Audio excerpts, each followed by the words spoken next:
Ba Vincent H. Pala, President of Meghalaya Pradesh Congress Committee, but Khot ka Yang Dabar Tau Ain Lok Sabha na Shillong, Mloong Bak Sorkar Jala, Kam Yarab Iksamla, Kibalang Ngop How Drok, but Kam Tau Rehabilitation Centre na Bynta Chunki. Long Ba Buat Kikmik Pa Kim Kot Bor Ban Pa Sumar ne Pa Islok Ikhun Hag Rehab Centre Shimet, Namar ka Chingram Palat Kichiksiu. The drug addicts. Today while coming here, my boys are saying at class 1, class 7, class 8, yeah, the students get addicted to drugs. Whereas when they approach the parents said we don't have money to send them to rehab center.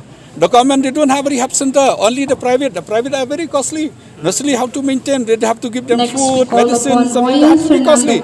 So the government is selling liquor in the open market. The government is helping all those people who are doing the business in drugs. How will they expect? Whereas they don't have a rehabilitation center. So it's like, you give a poison to people, at the same time you don't have hospitals, you don't have all this. So I think the government has failed in this respect, and the society is suffering.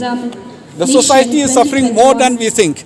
If a student of 7 and 8 been addicted, imagine the torture to the family. And the student class 1, class 8, what is his age? You imagine, hardly 13, 14 years. So the torture to the family, the torture to the society.